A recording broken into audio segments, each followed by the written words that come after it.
I would have loved to have done this last year, but I was so fresh and just getting rolling. I didn't have time to organize for this, but I wanted to introduce something that United Churches have been doing for about 10 years, which is for the weeks of September and then into October, we celebrate the season of creation.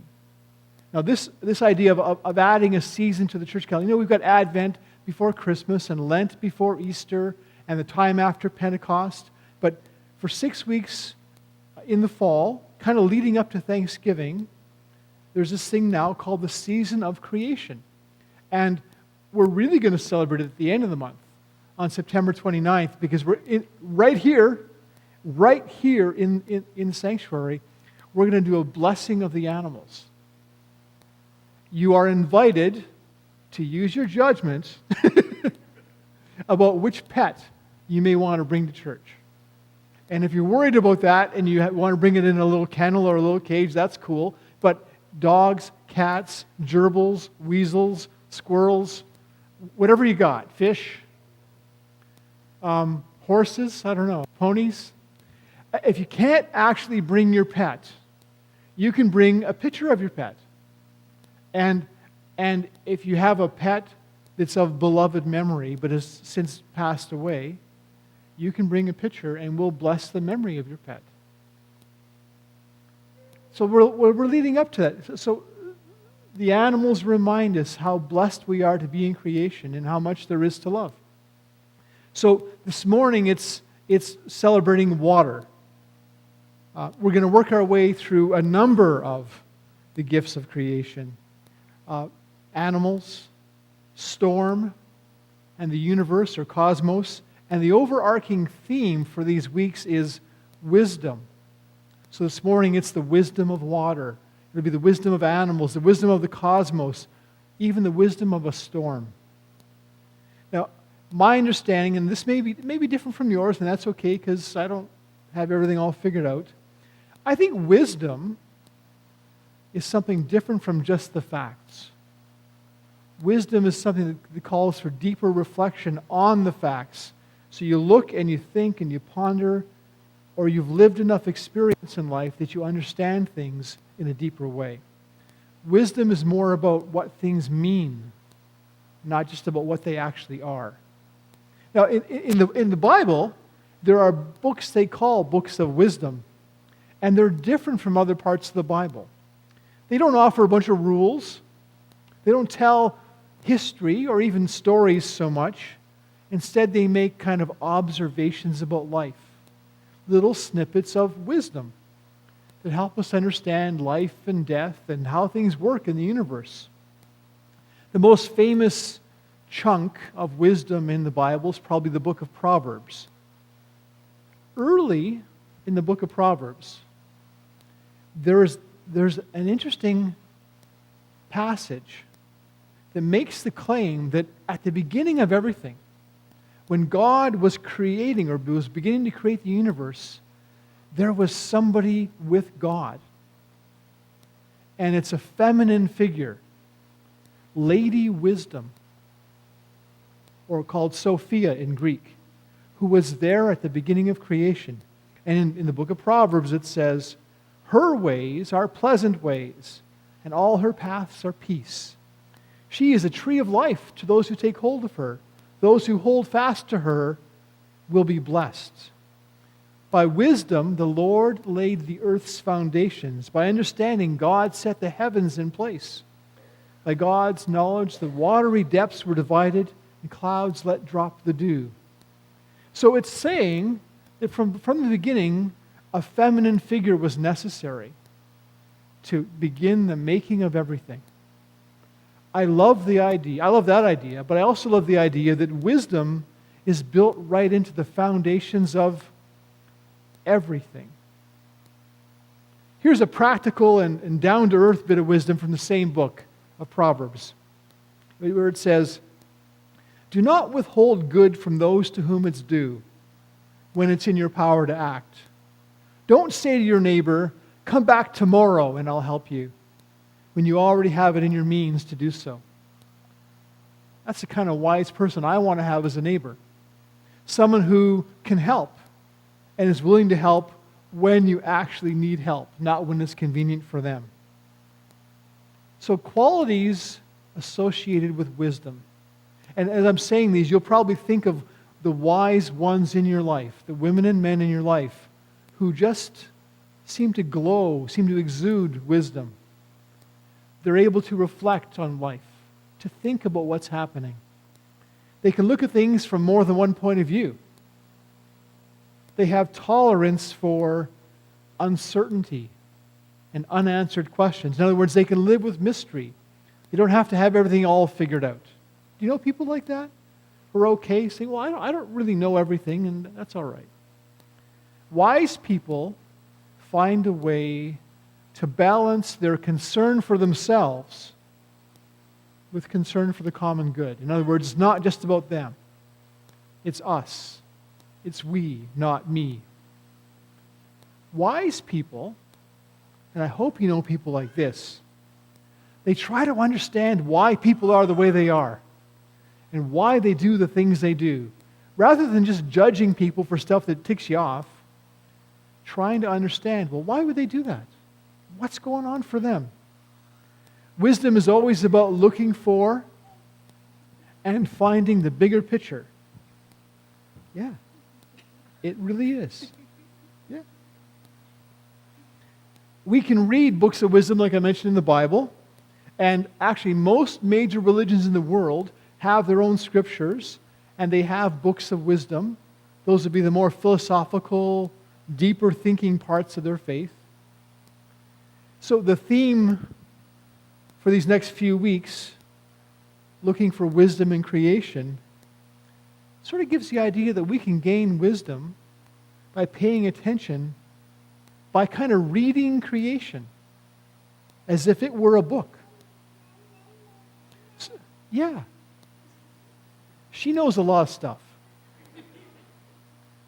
What wisdom can we gain by thinking about water? By reading water as if it was a book? Well, we know we can't live without it. Can't live without water. And in that, there's a reminder that no matter how clever we are, no matter how good looking we are, no matter how much money we have, no matter how well we've done in life, we are still dependent. None of us can live off on our own. We all need help. We're all vulnerable. We need water every day to drink, to clean ourselves, to cook. It'd be a real challenge to grow anything without water. Hard to grow crops if there's no water. But too much water, too much rain at the wrong time, that's a big problem. We can swim in water, but we can drown in water. Floods are dangerous. Too much rain can wash away a lot of hard work, a lot of hopes and dreams. That hurricane off the coast of Nova Scotia right now has already riled up a lot of water and caused a lot of major destruction. Hit the Bahamas, made a tremendous mess there. Lots of buildings destroyed, lives lost. Doug, who did a really good job reading Scripture for us, he read that story from Luke's Gospel about these fisher guys who stayed up all night in their boats on the water, throwing the net in, dragging it, pulling it up again, looking for fish, throwing it down again, maybe rowing a bit, dragging the net up again, looking for fish. They toiled all night, didn't catch a thing. Ever have days like that where you feel like you worked all day, nothing came of it? Ever go fishing and fish all day, nothing come of it? A reminder that we're not in control of much. We do the best we can, and we hope. The fish those guys were not catching were the ones they needed to feed their family and the ones they needed to sell to make a living, to buy the things they needed to help their family along. So those guys in the boat, they knew too many fishless nights in a row, they'd be in trouble. That awareness would be on their hearts, on their minds. And they might have been wondering, when Jesus, who wasn't a fisherman, comes on their boat, talks to the crowd from the boat, and then afterwards says, "Hey guys, let's go fishing again." They're tired. Their arms are sore from pulling up those nets and finding nothing. And they're saying, yeah, what do you know? They think they know something. What could he possibly know? But they do it. They cast their nets out again. And what happens? They catch more than their nets can hold. The world is mysterious. Even when we think we know what's going on, we can be surprised. They went so quickly from scarcity to abundance, from worries to celebration, from nothing to everything they needed. The world's a confusing place. Life can be full of ups and downs like that. All kinds of mysterious things happening, right? Sweetie? We have a daughter. Her name's Naomi. Naomi's been around here some. She's 21 now. A little bit bigger than you. But when she was around Kaisha's age, she caught a fever. She got a flu. And she got dehydrated and feverish and really, really high temperature, throwing everything up. This is parenting, right? You're not really a mom or a dad till you've been puked on successively. So Naomi puked everything up out of her belly, wasn't taking anything. We were scared, spiking a fever. Went to the doctor, talked to the doctor, and what we were told to do was give her a teaspoon of Pedialyte every hour. You know about that stuff? It's electrolytes in solution in water. Any more than a teaspoon, and we got the amazing gushing girl again, she would throw up again.